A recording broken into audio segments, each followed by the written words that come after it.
Hello. তো চলো আজকে আমরা এম্পিয়ারের বদ্ধপদ সূত্রটা ডিসকাস করি। এম্পিয়ার সার্কিটাল ল বা এম্পিয়ারের বদ্ধপদ সূত্র এবং এর কয়েকটা অ্যাপ্লিকেশন রয়েছে। বেসিক্যালি দুটো অ্যাপ্লিকেশন আমরা এখানে পড়বো, একটা হচ্ছে স্ট্রেট ওয়্যারের জন্য, একটা হচ্ছে সলিনয়েডের জন্য। সলিনয়েড আবার স্ট্রেট সলিনয়েড হতে পারে এবং একটা ক্লোজড সলিনয়েড বা টরয়েড হতে পারে। তো আমরা এই অ্যাপ্লিকেশনগুলো ডিসকাস করব। তো তার আগে প্রথমে আমাদেরকে এটা বুঝে নেওয়া উচিত যে এম্পিয়ারের সার্কিটাল লটা আসলে কি বলতে চাইছে, সেই লটার আসলে স্টেটমেন্টটা কি। এবং এই লটার স্টেটমেন্টটা যদি আমরা বুঝতে চাই তাহলে আমাদেরকে একটা ম্যাথমেটিক্যাল বিষয় বুঝতে হবে, যেটা হচ্ছে লাইন ইন্টিগ্রেশন বা পথ সমাকলন, এবং আরো ভালোভাবে বললে বদ্ধ পথ সমাকলন বা ক্লোজড লাইন ইন্টিগ্রেশন। তো এই বিষয়টা আসলে কি আমি একটু বোঝানোর চেষ্টা করি। চলো তাহলে প্রথমে আমরা যে বিষয়টার উপরে ফোকাস করব সেটা বেসিক্যালি লাইন ইন্টিগ্রেশন। ওকে, লাইন ইন্টিগ্রেশন বা বলতে পারো পথ সমাকলন। বাংলাতে আমরা এটাকে পথ সমাকলন বলে থাকি, পথ সমাকলন। তো এই যে পথ সমাকলনের কথা বলছি বা লাইন ইন্টিগ্রেশনের কথা বলছি, এটা আসলে কি না, মনে করো আমরা যে কোনো একটা লাইন যদি আমরা কনসিডার করি, এনি লাইন, যে কোনো একটা লাইন মনে করো আমি কনসিডার করলাম, যেটা হচ্ছে যে এ টু বি আমি বলছি। তো এই যে এ বি যেটা আমি বলছি নির্দিষ্ট লিমিটের মধ্যে একটা লাইন, তো এটা অ্যাকর্ডিং টু দ্য সিচুয়েশন বিভিন্ন রকম হতে পারে। ইন জেনারেল আমি বলছি এ টু বি, এবং এই লাইনটা একটা ভেক্টর ফিল্ডের মধ্যে আছে। ভেক্টর ফিল্ড বলতে সেটা ইলেকট্রিক ফিল্ড হতে পারে, সেটা ম্যাগনেটিক ফিল্ড হতে পারে, সেটা গ্র্যাভিটেশনাল ফিল্ড হতে পারে, যে কোনো একটা ভেক্টর ফিল্ডের মধ্যে একটা লাইন রয়েছে। তো এই যে ভেক্টর ফিল্ড, সেই ভেক্টর ফিল্ডের ডাইরেকশনটাই মনে করছি এই বরাবর। এই বরাবর মনে করো একটা ভেক্টর ফিল্ড রয়েছে, যে ভেক্টর ফিল্ডটাকে আমি এ ভেক্টর দিয়ে প্রকাশ করছি। এইবারে মনে করো এই লাইনটার উপরে যে কোনো একটা ক্ষুদ্র অংশ যদি আমি কনসিডার করি, যে কোনো একটা ক্ষুদ্র অংশ ডিএল আমি কনসিডার করলাম, যে ডিএল এর ডাইরেকশন কোন দিকে হয়ে যাবে বলো, স্পর্শক বরাবর। তো এই দিকে হচ্ছে ডিএল এর ডাইরেকশন। তো ডিএল এবং এ ভেক্টরের মধ্যে দেখো একটা অ্যাঙ্গেল রয়েছে, সেই অ্যাঙ্গেলটাকে আমি থিটা বললাম। তাহলে এই পয়েন্টে ডিএল এবং এ যদি আমি ডট প্রোডাক্ট নিই তাহলে সেটা কত হবে, সেটা হবে এ ডট ডিএল। সিমিলারলি দেখো আমি এই পয়েন্টে নিতে পারি, এই পয়েন্টে নিতে পারি, এই পয়েন্টে নিতে পারি, মানে স্মল এ টু স্মল বি প্রত্যেকটা পয়েন্টে যদি আমি এ ভেক্টর এবং ওই পয়েন্টে ডিএল ভেক্টরের ডট প্রোডাক্ট নিই এবং সেই সমস্ত ডট প্রোডাক্টগুলোকে যোগ করি, তাহলে যেটা পাওয়া যাবে সেটা হচ্ছে ইন্টিগ্রেশন এ ডট ডিএল। বুঝতেই পারছো, সমস্ত ভেক্টরগুলোকে যদি আমরা যোগ সমস্ত ডট প্রোডাক্টগুলোকে যদি আমরা যোগ করি তাহলে সেটা কোথা থেকে কোথা পর্যন্ত তার লিমিটটা যাওয়া উচিত, এ টু বি। তো এই যে A to B A dot dl বলা হচ্ছে, এইটা হচ্ছে যে এ ভেক্টরের line integration along the line A B. তো এইটা কি আসলে লাইন ইন্টিগ্রেশন, এইটাকেই বলা হচ্ছে লাইন ইন্টিগ্রেশন বা পথ সমাকলন। আশা করি বিষয়টা ক্লিয়ার। এইটাকেই বলা হচ্ছে লাইন ইন্টিগ্রেশন বা পথ সমাকলন। ওকে, এইবার দেখো যদি মনে করো এই রেখাটা ক্লোজড হয়ে যায়, মানে মনে করো এই এ টু বি এইখানে শেষ না হয়ে মনে করো এই রেখাটাকে আমি এরকমভাবে ক্লোজ করে নিলাম, তাহলে যে বিষয়টা তৈরি হবে, যদি আমি এটাকে এরকমভাবে ক্লোজ করে নিই তাহলে যে বিষয়টা তৈরি হবে সেটা হচ্ছে একটা ক্লোজড পাথ। তখন এই ক্লোজড পাথে যদি আমরা ইন্টিগ্রেশনটা করি তখন সেটাকে বলা হবে ক্লোজড লাইন ইন্টিগ্রেশন বা বদ্ধ পথ সমাকলন। অর্থাৎ সেক্ষেত্রে কি হবে, দেখো এই নোটেশনটা আমরা একটু চেঞ্জ করে লিখবো। যখন আমি পুরো ক্লোজ পাথটার জন্য বলবো তখন এটাকে এইভাবে লেখা হয় close integration A dot DL. তো যেটা কি বলা হয় বদ্ধ পথ সমাকলন বা closed line integration, closed line integration বা আমরা বলতে পারি কি না বদ্ধ পথ সমাকলন। ওকে, বদ্ধ পথ সমাকলন, ক্লিয়ার। তো এই যে বদ্ধ পথ সমাকলনের কথা বলা হচ্ছে বা ক্লোজড লাইন ইন্টিগ্রেশনের কথা বলা হচ্ছে, এটাই আমরা এম্পিয়ার সার্কিটাল ল যখন পড়বো বা এম্পিয়ার সার্কিটাল লয়ের যখন স্টেটমেন্ট আমরা বলবো তখন কিন্তু এই বিষয়টা একটা খুব ইম্পর্টেন্ট। তার কারণ হচ্ছে ওখানে আমরা ম্যাগনেটিক ফিল্ডের ক্লোজড লাইন ইন্টিগ্রেশনের কথা বলবো। ওকে, তাহলে চলো জাস্ট আমরা একটু বোঝার চেষ্টা করি যে এম্পিয়ারের বদ্ধপথ সূত্রের মেন স্টেটমেন্টটা কি। ওকে, তাহলে এম্পিয়ারের বদ্ধপথ সূত্রের যে মেন স্টেটমেন্টটা কি সেটা যদি আমরা একটু বোঝার চেষ্টা করি বা বিবৃতিটা আমরা একটু বোঝার চেষ্টা করি, তাহলে মনে করো একটা যে কোনো ম্যাগনেটিক ফিল্ড রয়েছে, সেই ম্যাগনেটিক ফিল্ডটার সোর্স আমি মনে করছি একটা কারেন্ট ক্যারিং কন্ডাক্টর। তো সাপোজ মনে করো একটা কারেন্ট ক্যারিং কন্ডাক্টর রয়েছে যার মধ্য দিয়ে কারেন্ট আই, ভালো করে বোঝো, মনে করো একটা কারেন্ট ক্যারিং কন্ডাক্টর রয়েছে যার মধ্য দিয়ে কারেন্ট আই, তাহলে সে আশেপাশে একটা ম্যাগনেটিক ফিল্ড তৈরি করবে এবং সেই ম্যাগনেটিক ফিল্ড লাইনসগুলো কীরকম হবে আমরা জানি, এরকম ম্যাগনেটিক ফিল্ডস লাইন তৈরি হবে। এখন যদি মনে করো আমরা এই এই যে ওয়্যারটা রয়েছে এই ওয়্যারটা ভেতরে রেখে যদি আমি একটা বদ্ধ পথ এখানে কল্পনা করি, একটা বদ্ধ পথ মনে করো আমি এখানে কল্পনা করলাম, ঠিক আছে, ওকে। এরকম একটা বদ্ধ পথ মনে করো আমরা কল্পনা করলাম, তাহলে কি হবে, এই বদ্ধ পথটার মধ্যে কত কত আধান রয়েছে, সরি কত কত কারেন্ট যাচ্ছে, আই কারেন্ট যাচ্ছে। তাহলে এই যে বদ্ধ পথটা, এই বদ্ধ পথটার ম্যাগনেটিক ফিল্ডের, এই বদ্ধ পথ বরাবর ম্যাগনেটিক ফিল্ডের ক্লোজ লাইন ইন্টিগ্রেশন। তাহলে এখানে যদি ম্যাগনেটিক ফিল্ড মনে করো কোনো একটা জায়গায় বি হয়, সাপোজ আমরা এখানে বলছি মনে করো ম্যাগনেটিক ফিল্ডের যে ডাইরেকশন সেটা বি, বি ভেক্টর। আর এখানে মনে করো সাপোজ ডিএল এর যে ডাইরেকশন রয়েছে, সেই ডিএল এর ডাইরেকশনটা হতে পারে ম্যাগনেটিক ফিল্ড বরাবর, নাও হতে পারে, নেসেসারি নয় যে ম্যাগনেটিক ফিল্ড বরাবরই হবে। সাপোজ মনে করো ডিএল এর ডাইরেকশনটা এইভাবে রয়েছে, ডিএল এর ডাইরেকশনটা মনে করো এইভাবে রয়েছে। যদি এটা একদম পারফেক্ট সার্কেল হয় তাহলে বি এবং ডিএল একই দিকে হবে। কেন বলো তো? কারণ ম্যাগনেটিক ফিল্ড লাইন্সগুলো তো পারফেক্ট সার্কেল তৈরি করবে না। তাহলে ম্যাগনেটিক ফিল্ড লাইন্সগুলো পারফেক্ট সার্কেল তৈরি করছে। আর যদি আমরা বদ্ধ পথটাকে একদম পারফেক্ট সার্কেল নিই, তাহলে দুটোই স্পর্শক বরাবর হয়ে যাবে ডিএল এবং বি, সেক্ষেত্রে বি এবং ডিএল একই দিকে হবে। আদারওয়াইজ ইন জেনারেল কিন্তু বি এবং ডিএল একই দিকে হবে না, আলাদা হবে। ওকে, তাহলে দেখো সাধারণভাবে আমরা যদি এই পুরো ক্লোজ পাথটাতে ক্লোজ লাইন ইন্টিগ্রেশন বলি, সেটা আমরা কিভাবে লিখব না, close line integration B dot dl. ওখানে যেমন লিখেছিলাম কি close line integration A dot dl. তাহলে এই চৌম্বক ক্ষেত্র ভেক্টরের যে বদ্ধ পথ সমাকলন সেইটা বলছে ইকুয়াল টু হবে মিউ জিরো ইন্টু আই। এইটা হচ্ছে যে স্টেটমেন্ট অফ এম্পিয়ার সার্কিটাল ল। এম্পিয়ারের বদ্ধপথ সূত্রের যে স্টেটমেন্ট সেটা কি বলছে না, এই বদ্ধ পথে যদি আমরা চৌম্বক ক্ষেত্র ভেক্টরের বদ্ধপথ সমাকলন নিই তাহলে সেটা হয়ে যাবে মিউ জিরো ইন্টু আই। আইটা হচ্ছে enclosed current inside the close path, বা এটাকে আমরা এম্পিয়ারের লুপ বলতে পারি।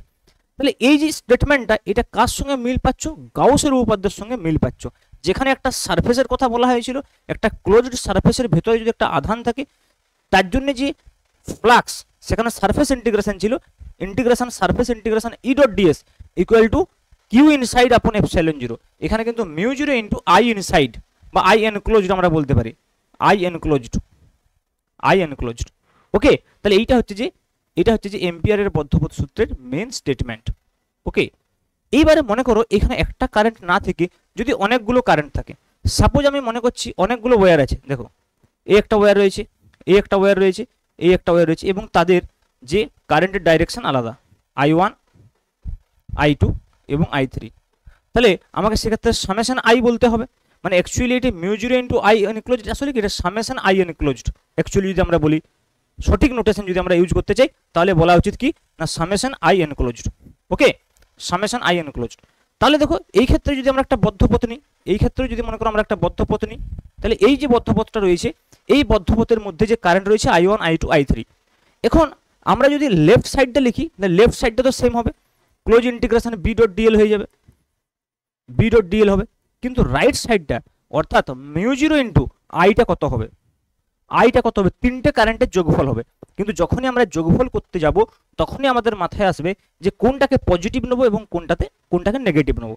সেক্ষেত্রে দেখো প্রসেস কি না, যদি আমরা অ্যান্টি ক্লকওয়াইজ এই পাথটা বরাবর যাই, অ্যান্টি ক্লকওয়াইজ, এবং এই আঙুলগুলোকে যদি এইভাবে ঘোরাই, দেখো চারটা আঙুলকে, তাহলে বুড়ো আঙুলটা যেদিকে যাচ্ছে সেই দিকটা হচ্ছে পজিটিভ ডাইরেকশন। তাহলে অ্যান্টি ক্লকওয়াইজ পাথটাতে যদি আমরা আঙুলগুলোকে ঘোরাই, আমরা সাধারণত এখানে অ্যান্টি ক্লকওয়াইজ পাথটাই সবসময় চুজ করবো। তাহলে এটা একটা কনভেনশন। তাহলে এই অ্যান্টি ক্লকওয়াইজ যদি আমরা যাই, তাহলে বুড়ো আঙুলটা যেদিকে যাচ্ছে মানে উপরের দিকে, তার মানে I1 এবং I3 হবে পজিটিভ, I2 হয়ে যাবে নেগেটিভ, কারণ এ নিচের দিকে আছে। তাহলে টোটাল কারেন্ট হয়ে যাবে I1 minus I2 plus I3। তাহলে এখানে আই এনক্লোজড বলতে এটাই কিন্তু বোঝানো হচ্ছে। আশা করি ক্লিয়ার যে এম্পিয়ারের বদ্ধপথ সূত্রের বেসিক স্টেটমেন্ট কি এবং সেটা আমরা কিভাবে অ্যাপ্লাই করব। এটা কিন্তু প্রমাণও করা যেতে পারে, কিন্তু প্রমাণটা আমরা এখানে করব না, যেহেতু আমাদের সিলেবাসে প্রমাণ নেই। ওকে, তাহলে চলো নেক্সট আমরা বলবো যে এই এম্পিয়ারের বদ্ধপথ সূত্রের অ্যাপ্লিকেশন।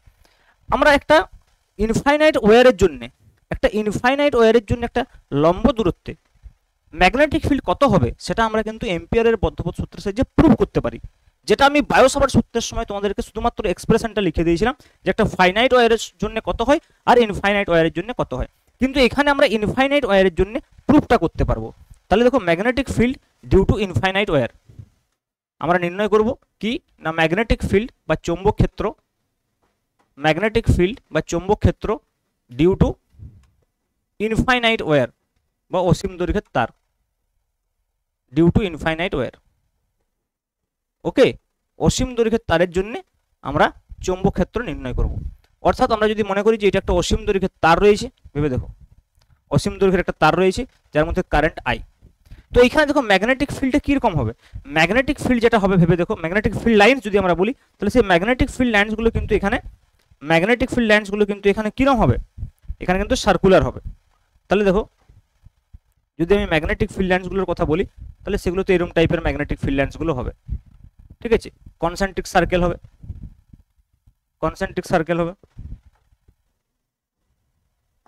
ওকে।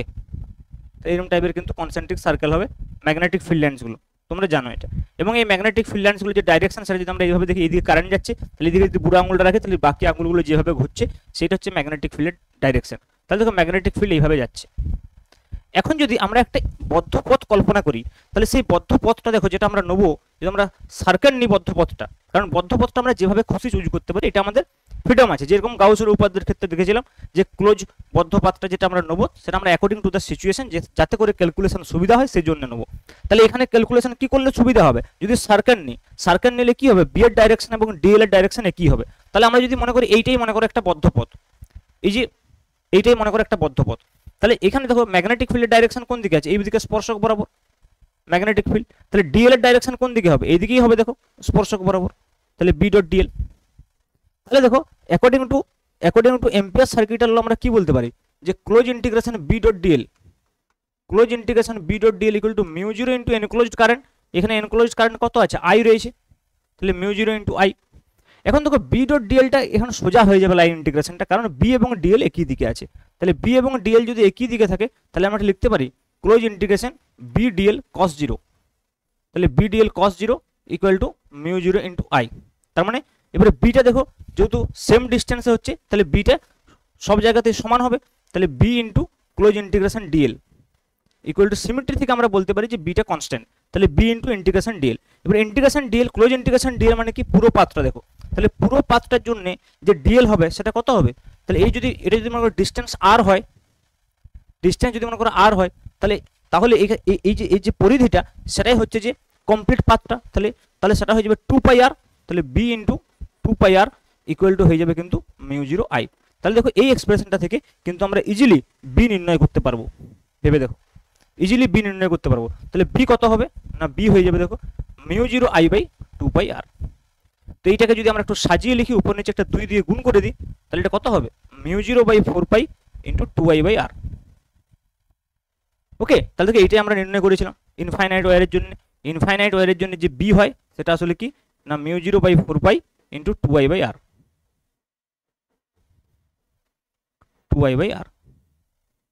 ওকে। এটা কিন্তু আমরা অলরেডি নির্ণয় করেছি, কিন্তু এখানে আমরা প্রুভ করলাম। ওখানে আমরা বেসিক যে ফাইনাইট ওয়্যারের এক্সপ্রেশনটা ছিল সেখানে আলফা বিটা 90 ডিগ্রি বসিয়ে এক্সপ্রেশনটা নিয়ে এসেছিলাম, কিন্তু এখানে দেখো direct very simple, very easily by using ampere সার্কিটের ল আমরা কিন্তু বিটা প্রুভ করতে পারছি। তো একই রকম ভাবে আমরা দেখব magnetic field due to solenoid, okay, magnetic field on the axis of solenoid. Next যে অ্যাপ্লিকেশনটা আমাদের রয়েছে সেটা হচ্ছে কি না, magnetic field on the axis of solenoid. Magnetic field on the axis of solenoid,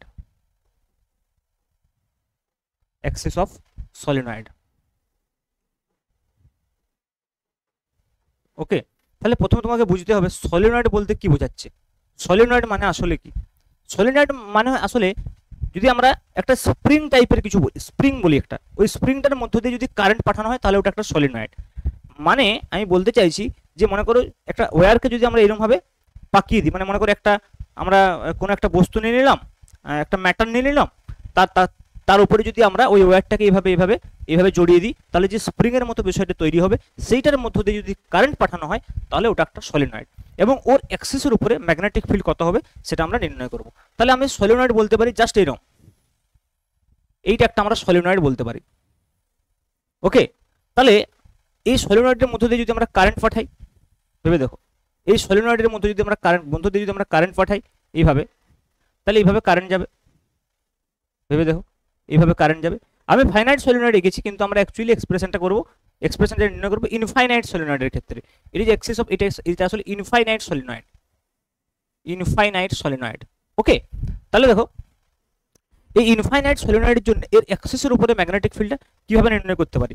দেখো এখানে যদি আমরা অ্যাক্সিসের উপরে ম্যাগনেটিক ফিল্ডের ডাইরেকশন নির্ণয় করতে চাই, দেখো এই বরাবর কারেন্টটা যাচ্ছে, তাহলে এই বরাবর যদি বুড়ো আঙুলটাকে নিয়ে যাই আর বাকি আঙুলগুলো দেখো এইভাবে যাচ্ছে, তাই তো।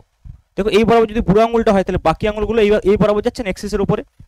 এই ওয়্যারটা দেখো, এই ওয়্যারটাতে এইভাবে আছে, এইভাবে গেছে, তাহলে দেখো এই বরাবর কারেন্ট আছে উপরের দিকে, তাহলে উপর দিকে যদি কারেন্টটা এইভাবে ধরি, তাহলে দেখো মাঝখানে ভেতরে মানে এই জায়গাতে আঙুলগুলো কোন দিকে যাচ্ছে, এই বরাবর যাচ্ছে।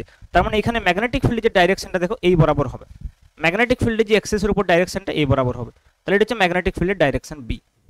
এই ম্যাগনেটিক ফিল্ড আমরা নির্ণয় করতে চাইছি। এই ম্যাগনেটিক ফিল্ড নির্ণয় করার জন্য আমরা একটা পথ কল্পনা করব, এম্পিয়ার এন্ড লুপ আমরা একটা কল্পনা করব। সেই এম্পিয়ার এন্ড লুপটা আমরা মনে করো এইখানে এইভাবে কল্পনা করছি, এইটা মনে করো একটা এম্পিয়ার এন্ড লুপ। ওকে, তাহলে এই লুপটাতে আমরা এই বরাবর যাব, এই বরাবর যাব। ওকে, তাহলে এইটা হচ্ছে আমরা বলছি এ পয়েন্ট, এটা বি পয়েন্ট, এটা সি পয়েন্ট, এটা ডি পয়েন্ট। তাহলে দেখো এ বি সি ডি আমরা কিন্তু একটা এম্পিয়ার এন্ড লুপ বা এম্পিয়ারের বদ্ধ পথ কল্পনা করেছি। তাহলে এই বরাবর যদি আমরা ক্লোজ লাইন ইন্টিগ্রেশন লিখি, আমরা যদি ক্লোজ লাইন ইন্টিগ্রেশন লিখি বি ডট ডিএল, তাহলে সেটা ইকুয়াল টু হওয়া উচিত mu zero into current, mu zero into current enclosed by that particular closed path. তাহলে আমাদেরকে বুঝতে হবে যে এই ক্লোজ পাথটার ভেতরে কত কারেন্ট রয়েছে। এটা আমরা কি করে বুঝবো? দেখো আমরা যদি মনে করি যে প্রতি একক দৈর্ঘ্যে পাক সংখ্যা হচ্ছে স্মল এন, কতগুলো পাক আছে দেখো, এটি ইনফাইনাইট ওয়্যার কিন্তু, ঠিক আছে, আমি একটা পার্টিকুলার অংশকে দেখিয়েছি। তাহলে দেখো যদি আমরা বলি যে এখানে প্রতি একক দৈর্ঘ্যে পাক সংখ্যা হচ্ছে যে স্মল এন, ভালো করে বোঝো, প্রতি একক দৈর্ঘ্যে পাক সংখ্যা ইকুয়াল টু আমি বলছি স্মল এন, প্রতি একক দৈর্ঘ্যে পাক সংখ্যা স্মল এন। এবং এই যে অংশটা এ থেকে বি অবধি এই দৈর্ঘ্যটা যদি এল হয়, তাহলে এইটুকু দৈর্ঘ্যে কতগুলো পাক রয়েছে? L N. একক দৈর্ঘ্য যদি পাক এন হয়, তাহলে এইটুকু দৈর্ঘ্যে কতগুলো পাক রয়েছে? এল এন সংখ্যক পাক রয়েছে দেখো, এবং প্রত্যেকটা পাকে কারেন্ট কত? আই। তাহলে টোটাল কারেন্ট কত হবে? L N I. ভালো করে বোঝো কি বলতে চাইছি। এন সংখ্যক যদি পাক থাকে প্রতি একক দৈর্ঘ্যে, তাহলে এল দৈর্ঘ্যে কত পাক রয়েছে? L N. এবং প্রত্যেকটা পাকে কারেন্ট কত দেখো? আই। প্রত্যেকটা পাকে কারেন্ট আই, তাহলে এল এন পাকে কারেন্ট কত হবে? L N I. এইবারে দেখো এই যে আমরা ক্লোজ লাইন ইন্টিগ্রেশনটা বলেছি, এই লাইন ইন্টিগ্রেশনটা অ্যাকচুয়ালি চারটা পার্ট রয়েছে, A to B, B to C, C to D, D to A. কেন এখানে চারটা পার্টে ভাগ করছি না? প্রত্যেকটা পার্টে দেখো ম্যাগনেটিক ফিল্ডের ডাইরেকশন এবং লেন্থের ডাইরেকশন আলাদা আছে, যেটা কিন্তু আগে ছিল না। আগে একটা সার্কেল ছিল, প্রত্যেকটা জায়গায় দুটো স্পর্শক বরাবর ছিল, কোনো সমস্যা ছিল না। তাহলে দেখো এইখানে আমরা এই ইন্টিগ্রেশনটাকে চারটা ভাগে ভাগ করব। Integration A to B, B dot dl, plus integration B to C, B dot dl, plus integration C to D, B dot dl, plus integration D to A, B dot dl. এইটা equal to হয়ে যাবে mu zero N L I, mu zero N L I. এইটা equal to হয়ে যাবে mu zero N L I. এইবার একটা basic বিষয় ভেবে দেখো, যে বি টু সি যেটা রয়েছে না, বি টু সি দেখো এই পার্টটা, তাহলে দেখো এইদিকে লেন্থ তো এইদিকে রয়েছে, কিন্তু বি কোন দিকে রয়েছে? এইদিকে, এই বরাবর রয়েছে। দেখো বি এবং এল এর মধ্যে যে কোণ বা বি এবং ডিএল এর মধ্যে যে কোণ, সেটা কিন্তু জিরো বি টু সিতে, এবং সিমিলারলি ডি টু এ তে হবে। তাহলে এই দুটো কিন্তু এমনিতেই জিরো হয়ে গেল, ডি টু এ, এই দুটো কিন্তু এমনিতেই জিরো হয়ে গেল। দেখো কারণ কি এটি জিরো হওয়ার কারণ কি? জিরো হওয়ার কারণ হচ্ছে B vector is perpendicular to dl vector. Similarly এখানেও B vector D to A, B vector is perpendicular to dl vector. তাহলে পারপেন্ডিকুলার হলে ডট প্রোডাক্ট অবশ্যই জিরো হবে। আর সি টু ডি এটাও জিরো হবে, কারণ এটা outside the solenoid, outside the সলিনয়েডও ম্যাগনেটিক ফিল্ড জিরো হবে। তাহলে outside the solenoid there magnetic field also zero. তার মানে দেখো এখানেও জিরো, এখানেও জিরো, এখানেও জিরো, তাহলে পড়ে থাকলো এই অংশটা। আউটসাইডে জিরো কেন হচ্ছে আমি একটু পরে বলবো, কিন্তু আপাতত এইটুকু বোঝো। তাহলে এই পার্টটা শুধুমাত্র রয়েছে, তাহলে এই পার্টটা যদি শুধুমাত্র থাকে, তাহলে দেখো এই পার্টটাকে আমি লিখতে পারি যে integration A to B, B dot dl equal to কত হবে? Mu zero N L I.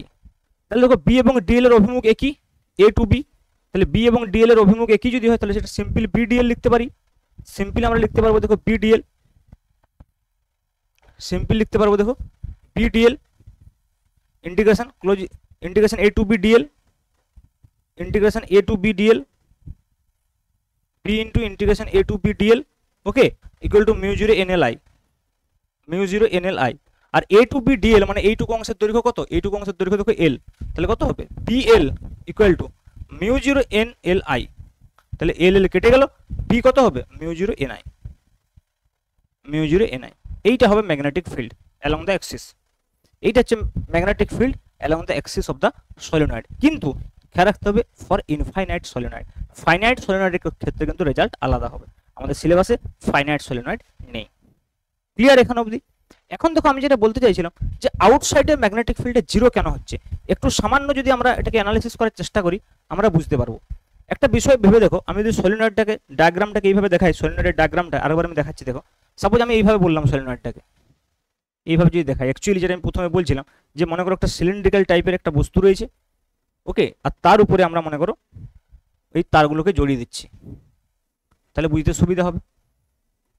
ওকে, এর উপরে মনে করো তারগুলোকে আমরা জড়িয়ে জড়িয়ে দিচ্ছি এইভাবে, তাহলে এইভাবে জড়িয়েছি তারগুলোকে, ভেবে দেখো এইভাবে জড়িয়েছি, ক্লিয়ার এইভাবে, তাহলে দেখো বিষয়টা কারেন্টটা যখন যখন এখানে যাচ্ছে এখানে কারেন্ট ঢুকছে ভেতরের দিকে, ভেবে দেখো, তাহলে এখানে কারেন্টের ভেতরের দিকে ঢুকছে প্রত্যেকটা ক্ষেত্রে, তাহলে এইখানে কারেন্ট কি বাইরের দিকে আসছে, তাহলে এখানে যদি আমরা ডট বলি এখানে ক্রস, ভেবে দেখো, কারণ দেখো এখানে কারেন্টটা কি হচ্ছে, এখানে কারেন্টটা ভেতরের দিকে যাচ্ছে, এখানে কারেন্টটা ভেতরের দিকে যাচ্ছে, তাহলে ভেতরের দিকে যদি কারেন্ট যায় ভেবে দেখো তার ম্যাগনেটিক ফিল্ড লাইন্সগুলো কিরকম হবে, ম্যাগনেটিক ফিল্ড লাইন্সগুলো এরকম ভাবে ঘুরবে, ভেবে দেখো, তাহলে এখানেও ক্রস আছে তাহলে তার জন্য কিভাবে ঘুরবে, এখানেও ক্রস আছে তার জন্য এইভাবে ঘুরবে, ভেবে দেখো বিষয়টা। তাহলে দেখো এইখানে যদি ক্রস হয় মানে ভেতরের দিকে আছে ম্যাগনেটিক কারেন্টটা ভেতরের দিকে আছে, তাহলে যদি আমরা বুড়ো আঙুলটা ওই বরাবর নিই তাহলে বাকি আঙুলগুলো দেখে এইভাবে ঘুরছে, ঘুরছে কি ঘুরছে না, ভেবে দেখো কারেন্টটা ভেতরের দিকে আছে তাহলে বাকি আঙুলগুলো এইভাবে ঘুরছে, তার মানে ম্যাগনেটিক ফিল্ড লাইনসটা এইভাবে হবে, তাহলে এটার জন্য এইভাবে হবে।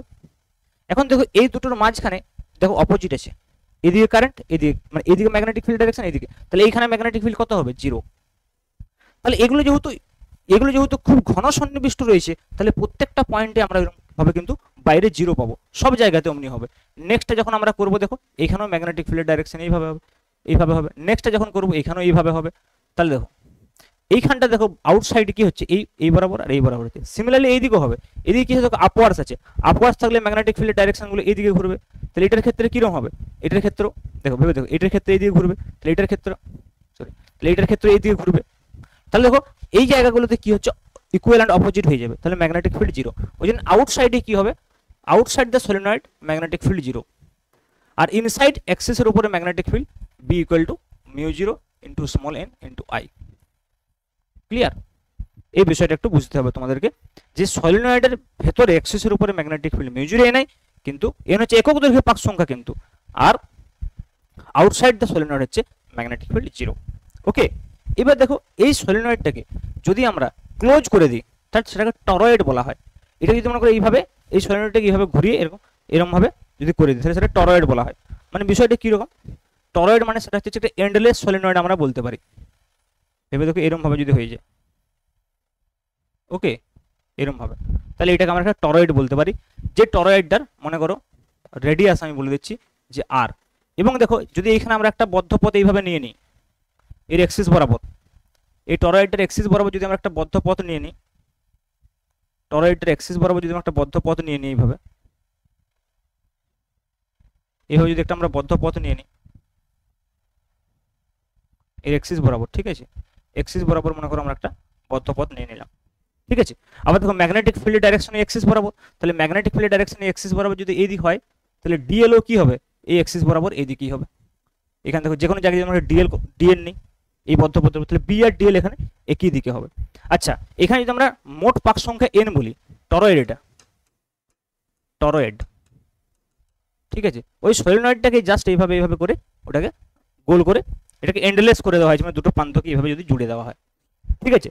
তাহলে দেখো এখানে যদি মোট পাক সংখ্যা আমরা বলি ক্যাপিটাল এন, মোট পাক সংখ্যা মনে করে বললাম ক্যাপিটাল এন, তাহলে এই যে মোট পাক সংখ্যা ক্যাপিটাল এন রয়েছে এটা কত দৈর্ঘ্যের মধ্যে রয়েছে, 2πr দৈর্ঘ্যে, তাহলে একক দৈর্ঘ্যে পাক সংখ্যা কত হবে, দেখো একক দৈর্ঘ্যে পাক সংখ্যা যদি বলি, একক দৈর্ঘ্যে পাক সংখ্যা স্মল এন ইকুয়াল টু হয়ে যাবে ক্যাপিটাল এন আপন 2πr, ক্যাপিটাল এন আপন 2πr।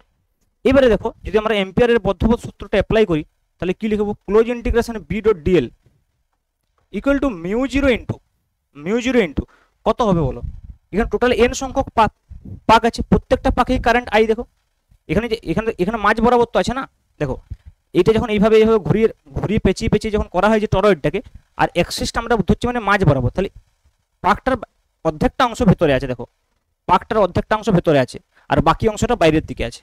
ভেবে দেখো, মানে মনে করো যদি আমি বলি এইটা অ্যাক্সিস আর যদি পাকটা এরকম ভাবে থাকে, ভেবে দেখো তাহলে এই দিকটা যদি ভেতর দিক, তাহলে ভেতরের দিকে দেখো পাকটার কারেন্ট এইদিকে, বাইরের দিকে এইদিকে। তাহলে একটা পাকের এই বদ্ধপথের ভেতরে যে অংশটা রয়েছে তার যে কারেন্টের ডাইরেকশন আর বাইরে যে কারেন্টের ডাইরেকশন আলাদা। তাহলে আমরা কোন কারেন্টটাকে নেবো? ভেতরের কারেন্টটাকে নেবো, কারণ আমরা ইনসাইড দ্য ক্লোজ পাথ আমরা দেখবো কত কারেন্ট রয়েছে। তাহলে প্রত্যেকটা পাকেই ইনসাইড কত আই রয়েছে। তাহলে এন পাকে কত হবে? N I. তাহলে mu zero into N I. তাহলে বি আর ডিএল যেহেতু একই দিকে আছে, তাহলে বি ইন্টু আমরা বলতে পারি close integration dl equal to mu zero N I. এবার ক্লোজ ইন্টিগ্রেশন ডিএল মানে এখানে 2 পাই আর, তাহলে দেখো B into 2 pi r equal to mu zero N I. আর যদি আমরা 2 পাই আরটাকে রাইট সাইডে নিয়ে আসি, তাহলে mu zero into N by 2 pi r into I. Okay, তাহলে এন বাই 2 পাই আর কে স্মল এন, তাহলে মিউ জিরো এন আই। তাহলে দেখো এক্সপ্রেশনটা same, mu zero N I, কিন্তু স্মল এনটা ওখানে ছিল ক্যাপিটাল এন বাই এল, ওখানে কি ছিল? ওখানে ক্যাপিটাল এন কি ছিল? Small N into L. তাহলে স্মল এন ইকুয়াল টু কত ছিল? এন বাই এল। আর এখানে এলটা কত? এলটা 2 পাই আর, বাকি আর কিছু ডিফারেন্স নেই, তাহলে এন বাই 2 পাই আর। ওকে, আর এখানেও আউটসাইড দ্য টরয়েড যদি বলি ম্যাগনেটিক ফিল্ড জিরো হবে। কেন? দেখো একটু আগেই বললাম যে বদ্ধপথের এই দিকে যদি কারেন্ট মনে করো আই হয়, তাহলে বাইরে কারেন্ট হচ্ছে যে মাইনাস আই। তাহলে যখন আমি আউটসাইড পয়েন্ট বলবো, দেখো তাহলে এই আউটসাইড পয়েন্টের সাপেক্ষে যদি আমরা বদ্ধপথটাকে কল্পনা করি, ভেবে দেখো আউটসাইড পয়েন্টের সাপেক্ষে যদি আমরা বদ্ধপথটাকে কল্পনা করি, তাহলে এর ভেতরে তো দুটো কারেন্টেই থাকবে, প্লাস আই এবং মাইনাস আই। তাহলে সেক্ষেত্রে আউটসাইডে যখন আমরা এম্পিয়ারের সার্কিটাল লটা ইউজ করবো, দেখো আউটসাইড পয়েন্টে যখন এটা ইউজ করবো, তখন আমরা কিভাবে বলবো যে close integration B dot dl equal to mu zero into N I minus N I. ভেবে দেখো N I minus N I হয়ে যাবে, তাহলে B into 2 pi r equal to zero হয়ে যাবে। দেখো তার মানে বি ইকুয়াল টু জিরো। তাহলে এখান থেকে আমরা ডাইরেক্ট বুঝতে পারছি। আর ইনসাইডে তো জিরো হবেই, কারণ ইনসাইড যদি কোনো পয়েন্ট হয়, ভেবে দেখো তার ভেতরে তো কোনো কারেন্টই নেই। ইনসাইড দ্য টরয়েড যদি বলা হয় তাহলেও জিরো, ইনসাইডও জিরো, কারণ ইনসাইডে কত হবে? বি ইন্টু 2 পাই আর সমান ডাইরেক্ট জিরো হয়ে যাবে। তাহলে বি ইকুয়াল টু জিরো, কারণ ইনসাইডে যদি আমরা একটা বদ্ধপথ কল্পনা করি, দেখো এই বদ্ধপথটার ভেতরে কোনো কারেন্টই থাকবে না। আর বাইরে যদি একটা বদ্ধপথ কল্পনা করি, তার ভেতরে কারেন্ট থাকবে কিন্তু ইকুয়াল এন্ড অপোজিট। তাহলে একমাত্র অ্যাক্সিসের উপরে যদি বদ্ধপথ কল্পনা করা হয়, তাহলে একটা কারেন্ট পাচ্ছি বি, তাহলে একটা ম্যাগনেটিক ফিল্ড পাচ্ছি B equal to mu zero N I, কারণ কারেন্টটা জিরো হচ্ছে না। ঠিক আছে, আশা করি তোমাদের এই পুরো বিষয়টা ক্লিয়ার হয়ে গেছে। তাহলে এম্পিয়ারের বদ্ধপথ সূত্র এবং তার অ্যাপ্লিকেশন। ওকে, আজকে এটুকুই থাক। Thank you.